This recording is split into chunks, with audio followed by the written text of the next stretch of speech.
There are all sorts of horrific and terrifying things that happen on the highway, whether it's a reckless driver, someone crossing the street unexpectedly, or even something unexplainable.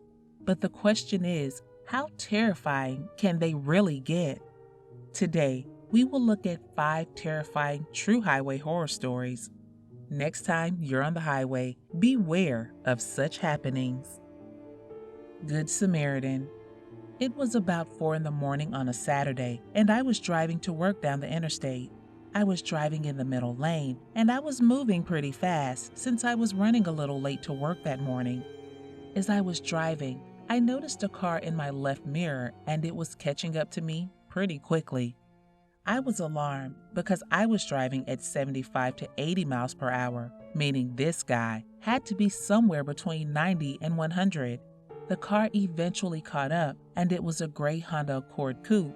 Out of curiosity, I took a look at the driver, and even though it was dark outside, I managed to see the driver looking back at me as he passed. In the back seat, I noticed a young woman who seemed to be banging on the back window.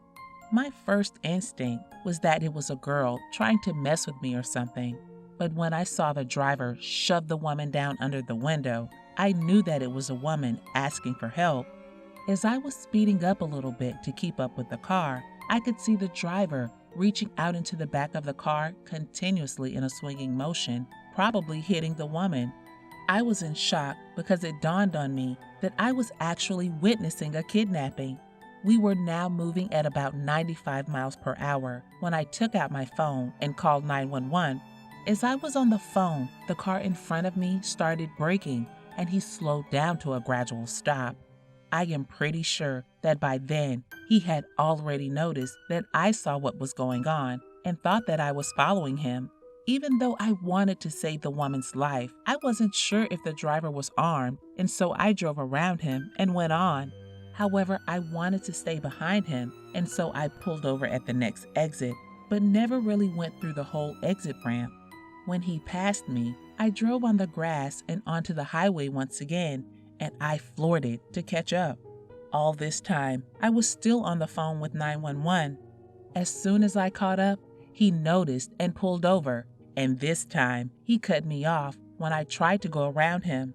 He then got out of the car and started running toward me with something in his hand. I didn't want to find out what it was, and so I hit the reverse gear and drove backwards until he stopped running after me. As soon as he started going back to his car, I hit drive and drove past him. Now he was the one following me. The 911 operator then told me that there was a state trooper not far from where I was, and I was supposed to just keep driving past them. The man behind me followed me closely the whole time. I felt relieved when I saw the blue and red lights appear in my rearview mirror behind the car following me. Now the guy following me was boxed in, and he had no choice but to stop. I pulled over in front of him and watched as the cops put handcuffs on him.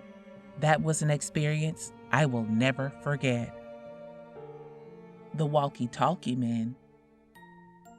I lived in New Mexico for several years before moving to the Midwest. My friend Amy and I, both females, would spend most days exploring the remote corners of New Mexico. In our adventures, we would discover abandoned ghost towns and enjoy the quiet, desolate beauty of the desert. One afternoon in March 2010, we were headed from Ruidoso. to Albuquerque, and since we love to explore, we took a back road rather than using the more direct highway. Along the way, we ended up on NM55, which is a remote, teeny tiny 2-lane highway. These are the types of roads we love, but this all changed on this day. This part of New Mexico is flat, desolate desert. You can see up ahead for miles, and there is basically nothing apart from dirt and rock between towns. The towns themselves can be miles apart. We were headed north on NM55 when shortly after getting on the highway, we saw a white pickup truck ahead of us going in the same direction we were. Suddenly, the truck stopped sideways in the middle of the highway, blocking both lanes. We were about a mile away, but the closer we got, the more uneasy we became. We could not see any reason for him to do this, and we were the only other vehicle out there. We started thinking about going back rather than driving up to him and stopping. When we were about half a mile away, he pulled over to the opposite side of the highway, but he was still facing the direction we were going. We tried relaxing a bit, consoling ourselves that this was a rancher who was checking something on his land or something. However, as we passed him, we noticed two things. First, there was only a middle-aged guy in the truck, and he never took his eyes off of us. And second, he was talking on a walkie-talkie. Shortly after passing him, he pulled back onto the highway and started following us, keeping his distance. Whenever he got close, he would slow down to create some distance and then catch up with us again. This made us really nervous, realizing that we were all alone on the road. There was no traffic the whole time, and our cell phones had no signal. Amy, who was driving, started speeding up while I checked the map to see if there was another town that had more traffic nearby. However, we had to travel on this road until the next town, which was Mount Air, and at this point, turning around was not an option. A few minutes later, another pickup appeared, coming in the opposite direction. However, this one was older and more beat up. However, as we passed the old truck, we realized that it was another middle-aged man who was also talking into a walkie-talkie.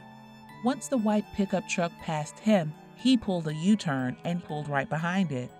Now, we had two trucks behind us, and the white one was catching up to us.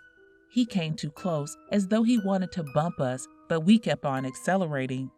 The whole time, we were thinking of ideas, but the only option left was to follow the road until we got to the next town. As we came to the top of a small incline, we noticed a sign that read Salinas Pueblo Missions National Monument, and it was pointing to a road on the left. At that moment, a blue truck pulled out of that road and onto the highway, and the plates said U.S. Park Service. Almost immediately, the trucks behind us pulled U-turns and went the other way. We may never know what the intentions of those guys were, but we were pretty sure that they weren't good. But naked on the highway. A few years ago, I was driving home from my night shift security job. It was about 6:20 a.m. during the summer, so it was not that dark outside. However, when I was coming around a small curve on the highway, I noticed what looked like a naked human walking on all fours in that strange butt-up posture that you may have seen when you are bear crawling. It was moving slowly across the road in front of me, but I was too confused to be scared. I went on home as though everything were okay. About a day or two later, I was talking to my parents, who live about 2 miles from where I spotted that thing. When I told them about it, they told me that some years earlier, 2 of their friends were walking in that area when they both came running to their house, scared to death. When asked, they would never tell anyone what had happened or what they had seen. Later, when telling scary stories with my friends, I told them of the thing that I had seen that night. One of my friends, who is a cop, said that about 8 years ago, a man was run over at that curve, and everyone in the community thought he was a skinwalker. It does not really freak me out, and I still keep an eye out whenever I'm driving around that curve. But could it be a ghost? Night driving in New Mexico. I was driving on a super isolated road late at night in Bumblefuck, New Mexico. I was on 285 North, for those who know. For those of you who don't know this road, it is a skinny little 2-lane road for the most part that goes right through the middle of a lot of nothing. There are about 100 miles of nothing on either side of the road. Along the way, I was being followed by a huge black pickup truck. It was one of those giant Dodge King Ranch things, all black, with a cowcatcher on the front, limo black on all the windows and everything. It followed me at about 85 miles per hour for about 75 miles. When I stopped at a truck stop to take a leak, it pulled off too, but nobody got out. It just idled away in the parking lot until I got back onto the highway again.